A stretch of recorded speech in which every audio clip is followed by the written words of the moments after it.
prévias. Falei, eu topo, eu participo das prévias. E acho que eles falaram, bom, vamos dar uma chance para esse menino aí, para ver se ele desiste, porque ele não entende nada, não conhece ninguém. Eu não desisti, ao contrário, eu me empenhei, fui dedicado, participei das prévias, fui na periferia, fui falar com os diretórios, os militantes, os filiados do PSDB, e o que aconteceu? Ganhei as prévias do PSDB, disputando com gente grande e boa, não era com gente ruim, era o André Matarazzo, tinha sido ministro de Estado, embaixador do Brasil em Roma, secretário de Estado, foi ministro Fernando Henrique, uma pessoa preparada, meu amigo. Era vereador. A gente conversou com ele, né? A gente conversou com ele. Pareceu bem passado. inteligente. Não, mesmo. muito, inteligente, preparado. Sim. Aí tinha o Ricardo Tripoli, deputado federal, líder do PSDB na Câmara Federal. Tinha acho que 8 mandatos. A família Tripoli é uma família que está na política aqui em São Paulo. Também um sujeito preparado, experiente na política. Aí tinha o Zé Aníbal, suplente de senador e ex-presidente do PSDB, ex-deputado federal, ex-vereador. Enfim, sujeito também preparado, fundador do PSDB. E o Bruno Covas, meu amigo querido, que se foi. O Bruno era o deputado federal mais votado do PSDB no Brasil, não era em São Paulo, do Brasil. Eu fui enfrentar os 4 nas prévias. Quis o destino que eu pudesse vencer, venci as prévias. Convidei o Bruno para ser o meu vice, depois de ter vencido. O Bruno aceitou. O partido todo, o PSDB, o Monarca falou, mas você é maluco? Você não entende nada de política mesmo. Chapa pura em São Paulo para ganhar do PT, o Lula não estava preso. O Lula estava fazendo campanha para o Fernando Haddad. Dilma era presidente da República. Então não era uma situação, vamos dizer, confortável enfrentar o prefeito, Fernando Haddad, Lula fazendo campanha para o Fernando Haddad e Dilma operando para o Fernando Haddad. Aí me criticaram porque eu escolhi o Bruno e ia fazer chapa pura. Eu falei, não, eu vou fazer chapa pura com o Bruno. O Bruno muito menino, o Bruno tinha 35 anos, muito menino e tal. Vocês não vão ganhar nada, você não entende nada de política. Então, bom, vai aí. Aí, sabe do tipo, vai que agora vai se lascar. Hein? Por que você escolheu o Bruno? Porque eu gostava muito do Bruno. Eu trabalhei com trabalhei com o avô do Bruno, o Mário Covas. Eu fui secretário do Mário Covas. Aí que eu contei uma parte da história, quis encurtar um pouquinho, e eu adorava o Mário Covas, falecido avô do Bruno Covas. E eu conheci o Bruno menininho, cabeludão e tal. E sempre gostei muito dele, como gostei muito do Mário e da dona Lila, a avó dele e do avô. E eu gostava do Bruno. O Bruno sempre foi uma pessoa sincera, aberta, com atitude, com personalidade. E aí convidei o Bruno. E ganhamos as eleições em primeiro turno. Isso é muito louco. Igor, devia ter uma primeira pesquisa feita pelo Ibope, lembra? O Ibope não existe mais, naquela época existia. Sabe quanto eu tive na primeira pesquisa? 8 meses antes da eleição. 8 meses antes da eleição. 1%. Quase nada. Eu lembro disso. 1%. Totalmente desanimador, né? Putz, o cara com 1%. O primeiro era o Celso Russomano, tinha 28. O segundo era a Marta Suplicy, com 24. O terceiro era o Fernando Haddad, com 17. Depois ainda tinha Luiz Erundina, acho que tinha 12. Depois tinha o falecido Major Olímpio, que era deputado, tinha 6. E eu estava lá embaixo, na rabeira, com 1. Nada mais animador, né? Eu falei 28, não. 38 tinha o Russomano. 38 pontos tinha o Russomano. O Haddad realmente não foi bem aceito pela população de São Paulo, né? Porque ele era o prefeito, atuante e estava com 17% na reeleição, quer dizer que não foi aprovado. Né? Isso de 2016 já tinha um sentimento anti-PT grande. Eu acho que tava borbulhando, né? Começando esse movimento anti-PT. Mas, de toda maneira, Dilma era presidente, era PT. Sim. Lula estava solto, estava, enfim, fazendo campanha, não tinha sido preso. E o Fernando Haddad, enfim, era o prefeito da cidade. Então, você vê que o que faz a diferença é trabalho, dedicação, perseverança, confiança e montar um bom grupo. Foi o que eu fiz com o Bruno Covas. E depois, a partir daí, fizemos uma boa campanha na periferia de São Paulo e ganhamos a eleição. Primeira vez que um candidato ganha eleição em primeiro turno.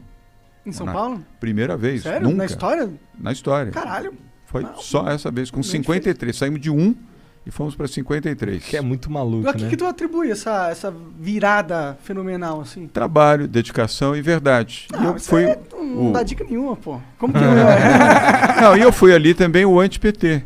Naquele momento, eu fui o anti-PT, porque eu não era da política. Assim? Não, concretamente não. E eu me posicionei, como me posiciono até hoje. Eu não quero ser desrespeitoso com ninguém. Mas a minha posição continua sendo uma posição anti-PT.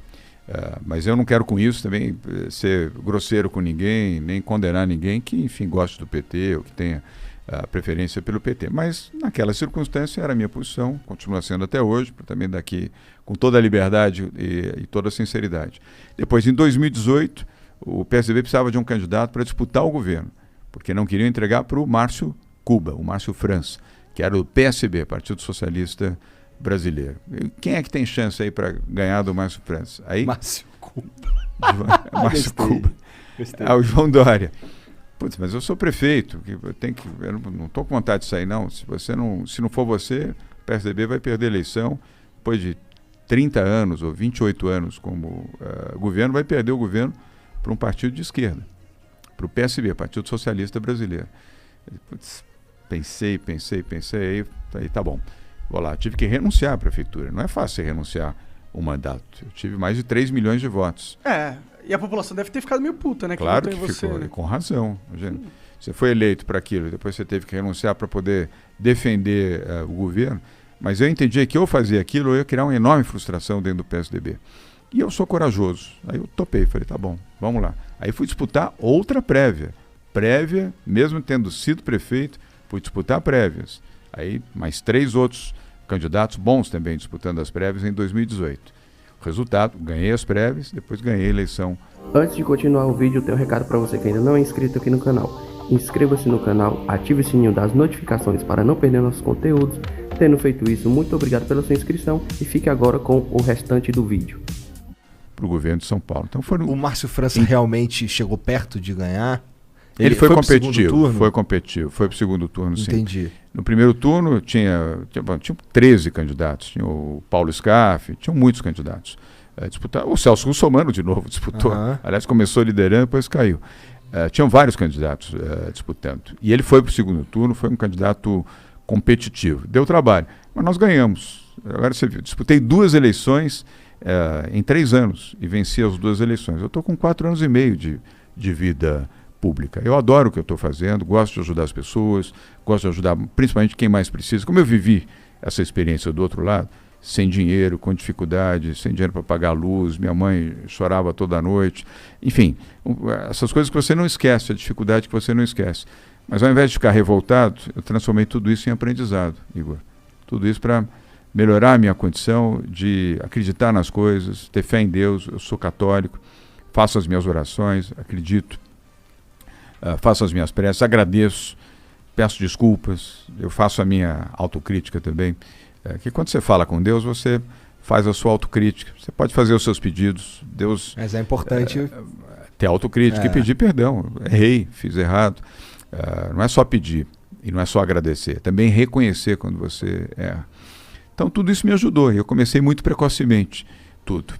O meu trabalho, depois a própria vida política. Alguém de fora da política disputar a prefeitura não é normal. Foi o primeiro na história da prefeitura de São Paulo.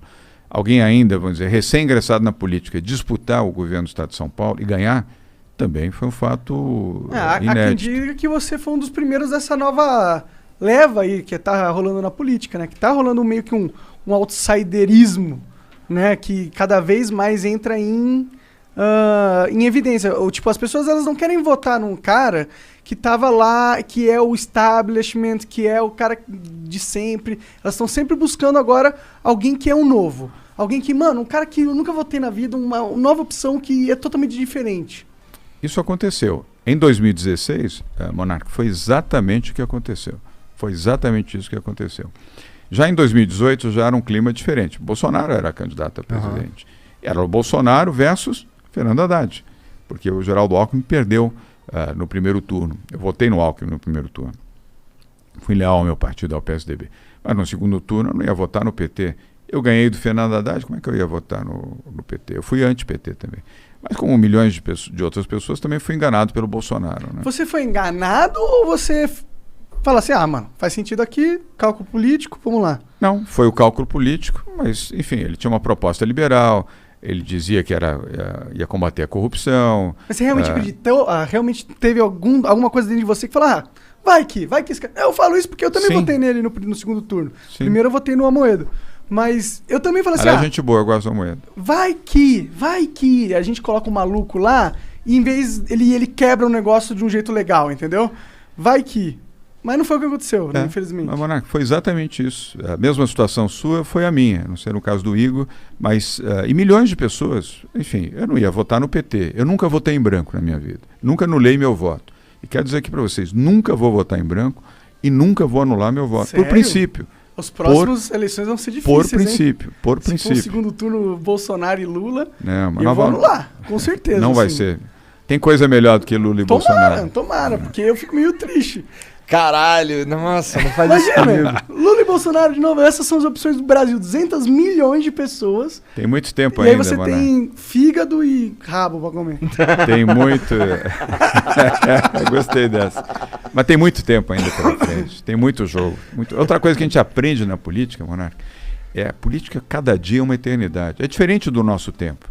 Eu trabalhei em comunicação, trabalhei em rádio, adoro rádio, trabalhei em televisão, marketing. É diferente, o tempo da política é diferente. Um dia é uma eternidade, uma semana, putz, a eternidade é a eternidade.